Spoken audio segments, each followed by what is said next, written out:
Hey, folks, welcome to InTheMoneyStocks.com's live trading action video. My name is Gareth Soloway, Chief Market Strategist here. Today's date is Tuesday, July 11th, 2017. Well, folks, markets are at the highs of the day. Just have gone positive on the S&P. Nasdaq's been ahead all day long, basically grinding slowly higher on the back of some tech shares, including the semiconductors. But the S&P's been struggling a little bit more. We could see early in the day it opened down a little bit, then began to float up. Then you had this news break where Donald Trump Jr. released emails from Russians that basically told him about some great information on Hillary Clinton and if they needed to meet and blah, blah, blah, blah, blah. Bottom line is, freak the markets out for a whole 20 minutes. This is the 10-minute chart, folks. So each of these candles are 10 minutes long. One candle, two candles, that's 20 minutes, and then it was done. And look at the markets. We're now at highs of the day. We just made a new high of the day. So, again, you know, it definitely seems like this market's Teflon in many ways. I think the market is saying to everyone, forget about the political issues. We know it's a mess. It's been a mess for a long time.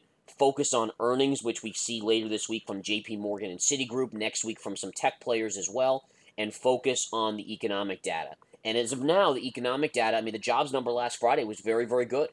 So, you know, earnings are expected to be very good as well. So there's nothing in terms of the fundamentals of the stocks and the stock market that should be causing a sell-off. Now, at some point, do I think the unnerving nature of what's going on politically could have a toll? Yes, but only when that toll is seen in economic data. So will there be a tipping point where all these scandals, all these whatevers, I mean, whatever you want to call it, whether you're for Trump or against, or whatever, ultimately, the question is, does at some point these things have an impact on companies and their spend? Because now they're going to say, okay, well, we were expecting a tax cut, a corporate tax cut, but because of all these issues, we're not going to get that. So therefore, do they pull back on hiring? Do they pull back on spending? And as of now, per the last jobs number, they haven't. So why would the market care? You understand what I'm saying? It actually makes a lot of sense in the short term. Now, again, the question is, does at some point that change? And that's what we'll just be watching economically. Also, look to see what earnings show us. Do earnings tell a different story? Even though the hiring's been strong, do earnings start to tell us, wait a minute, these companies maybe aren't going on all cylinders anymore? So keep an eye on that, folks. We'll see. Again, spiders are just pulling back off the highs of the day. Volume extremely light. We have less than 20 minutes to go in the trading day here, and at 36 million. Notice if you take out this 5.5 million candle here, we'd be basically at 30 million on volume today, which is along the lines of the lightest volume of the year. Okay, couple things I want to go over here. First off, a couple trade setups that I'm keeping a very close eye on. One of my favorite is FIT. The consolidation pattern has been really unbelievable here, folks. Let me show you this. I want to show you right off the bat here. So let me bring up the daily chart of FIT. This is the intraday. But look at this bullish consolidation pattern. All right, that is a nice consolidation pattern and continues to be one of my favorite flag setups in the market right now. All right, so basically what this tells us is whenever you have a move off of a low and then you just go into this very finite kind of very thin trading, slow fade, usually, and I'm speaking in usually because not always, I mean, nothing's 100%, but usually this pattern will play out with a big pop. And the pop, in my opinion, if this can break 550, so look at where the 50 MA is. See, this is the 50 MA right up here. If price can get above that in the next trading day, then at that point you would say, okay, this is a breakout. If you get that to trade above that level, especially on a daily closing basis, you should get short covering. There's a lot of shorts in FIT. And if it gets above there, you should see this be a rocket ship, in my opinion, to the 200, which is all the way at $7.50. So, I mean, believe it or not, you could be looking at a 50% mover here. And that's one of the reasons why it's so attractive. Because even if this, let's say this pattern fails, right? Let's say the pattern fails, you take out the low pivot here, which is right around 495 or so, 491. So you stop out there, right? You say, okay, well, I'm going to exit my trade here at 490, we'll call it. All right, so you're risking from current price 35 cents. But if this runs to the $7.50 level, what are you making? You're making 50%. You're making $2.25, essentially. Okay? Maybe even a little bit more. So the point is, the gain strongly outweighs the risk, in my opinion, and I think that's what's so attractive to investors. So again, keep an eye on that. Touching on a couple stocks out there that are in kind of ridiculous levels, I think Boeing, which is piercing this little double top today, I think this is unbelievably overbought. I expect a reversal pullback on this back to, I mean, the last little dip took us back to 196.5. I mean, I think you at least come back down towards that level. I would like to personally see a move to about 190, although it's going to take a bigger market sell-off. But again, you're starting to see stocks like Boeing trading at 25 to 30 PE ratios. And that's really where you start to get a little nutty. I mean, the markets are a little nutty in that respect. We look at McDonald's, you look at 3M. A lot of these are trading 25 PE ratio. And again, in a bull market, historically, they'll trade at 15. In a bear market, they'll trade at 10 or under.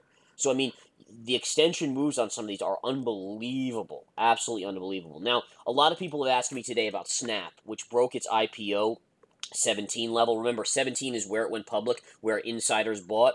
And initially on the IPO, if we zoom out here, you can see it opened above $25 or 24 and then surged as high as 29 before coming down here. So the question, here was your 17 level, and it broke 17. That's very bearish. I expect further downside. I think you start to nibble when it gets below 15 for a technical bounce, but that's it. I wouldn't get more involved in that, just a technical quick bounce. Maybe a 50-cent bounce, 75-cent bounce off that level. Again, my personal entry will probably look to be around 1485 to 1490. I think you pierced 15 and flush. So somewhere in there tomorrow potentially could be an opening. And then you look for a snapback to, let's say, 1550. And that's it. And that's it, folks. And the reason why I say that is because you have to be careful here. This stock definitely could go as low as 10 with the bearish sentiment out there. One of the things that I really thought was a negative for Snap is that Morgan Stanley downgraded them today, and Morgan Stanley's one of they were the lead underwriter that brought them public. So think about that. The lead underwriter who backed them going public at 17 downgraded them at 17. That's unheard of. That is very, very negative, and that's one of the reasons why the stock's down almost 9% today, is because of that. So that's just something that really gets my attention there, guys. That is just not a good situation. Okay? Retail today is kind of a mixed bag. You have Kors, KORS, falling. I have a very good double bottom potential bounce level for tomorrow, around $32.40, so keep an eye on that. And you can see a couple of the other ones. Take a look at Macy's, which is fractionally higher. JCPenney's doing relatively well here, up about just under 2%. JCPenney, though, the one thing I'll say about JCPenney, guys, see how that 50 MA has capped the gains here? So right here, you couldn't get above the 50, here, here, here, here, here, and down here. So what this tells me is you're making a flat bottom right here, right? So you have a flat bottom support. As long as that support holds, and then just kind of stay in a neutral mode on it. If it breaks, if JCPenney breaks above the 50 MA here, which is currently at around 482, this stock will run and run hard. Okay, so keep an eye on JCPenney there, guys. If it gets above the 50 MA, I honestly think you're probably going to 575 at least. So almost $1 upside there. And this is one of those interesting kind of triangle patterns that we talk about often. So again, if I put that high pivot in, you can see it tracks the 50 moving average, and then you have the flat line bottom. So again, what we're going to watch for is if we come up in the next few days, can we take out this 50 MA? If you do, you're going to look at a big gain situation there. Okay? So listen, my goal here in this video, folks, is to show you what we do. I actually just took a profit in the research center, which is where our members get our swing trades. And this is what I encourage you to do, folks, is every week I'm taking 2 to 3 winners off the table in the research center. Members are making great money, especially for kind of the weird market we're in.